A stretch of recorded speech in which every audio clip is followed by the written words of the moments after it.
I'm so excited. It is raining. We haven't had rain for like nearly 2 weeks, I feel like. It's been a long time. It smells so good right now.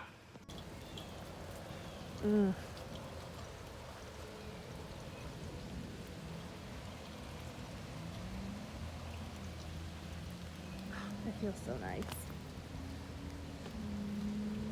So refreshing.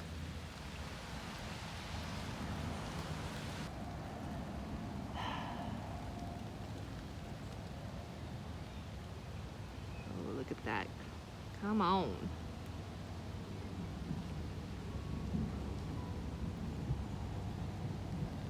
You can hear the thunder rumbling.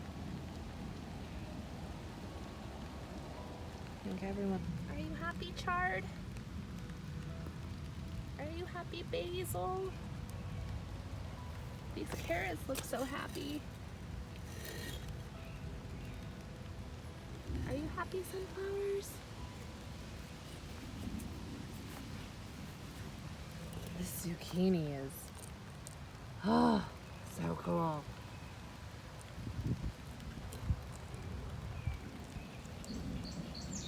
Oh. Everyone's happy. Usually here in Northeast Ohio, it's raining all the time, and like we usually have a lot of rain in the spring. We have a lot of rain throughout the summer, but so far this summer has been super dry. But we're gonna have some good rain today.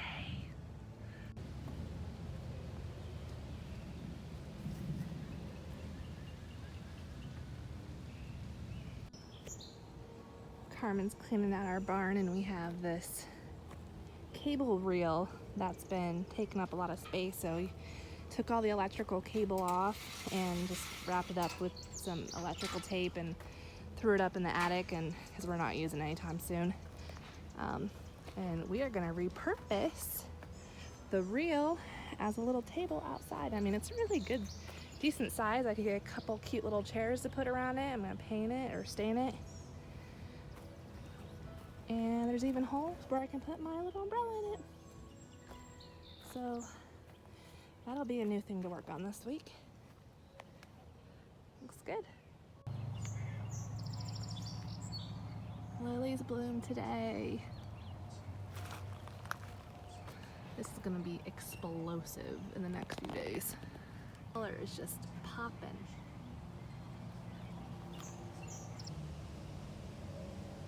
This is broccoli calabrese. And you're supposed to pick it when the heads are still nice and green and firm, and before any yellowing or flowering starts to begin. And looks like there's a little bit of yellowing starting to happen. So I'm gonna go ahead and harvest this, even though it's still pretty small.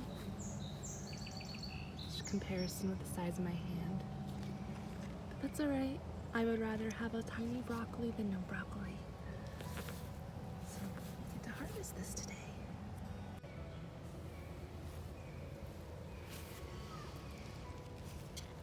So I'm gonna go down pretty far to get a good stem.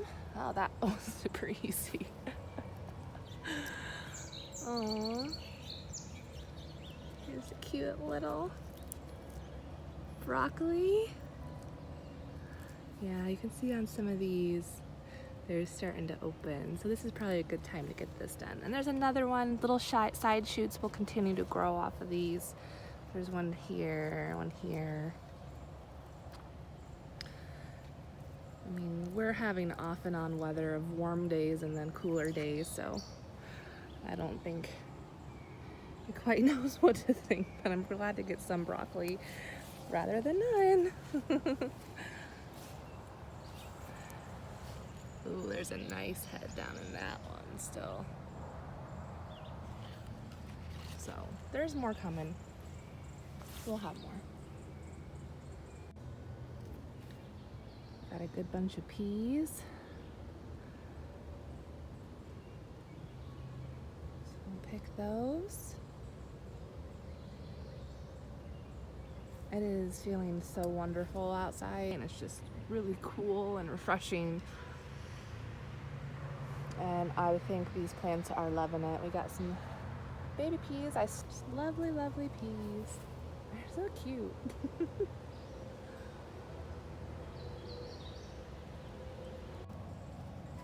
This chard is beautiful. Oh my goodness, the leaves are giant.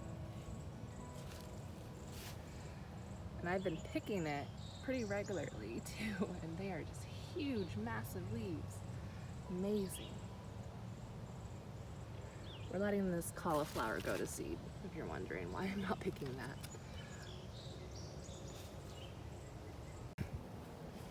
Got another broccoli I'm gonna cut. Oh yeah. It's very cute. The calabreses aren't as big. They're not like big full heads like a normal broccoli you would think of. So them being small like this is pretty normal. And like I said, they have these little shoots that come off, so I'll still be able to harvest more off of these plants. A lovely little haul from the morning garden market. Peas and chard and broccoli and strawberries. It's just so pretty with all the colors. What are we gonna make with this today? Something good.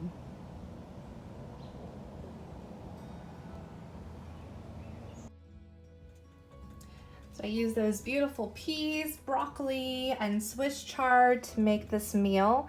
It's a recipe I found on marthastewart.com, simply titled Swiss chard, snap peas, and broccoli. It's a stir fry, and I used eye of round steak as the beef choice in this. And I didn't record me making it because I wanted to make sure I did it right. But this is what it looks like, and I can't wait to eat it. It looks so good. So yummy, and a great way to use my fresh garden vegetables that I picked this morning. If you're interested in learning about this recipe and all that goes into it, I'll go ahead and link the recipe in the description below so you can check that out. Thank you, Martha Stewart.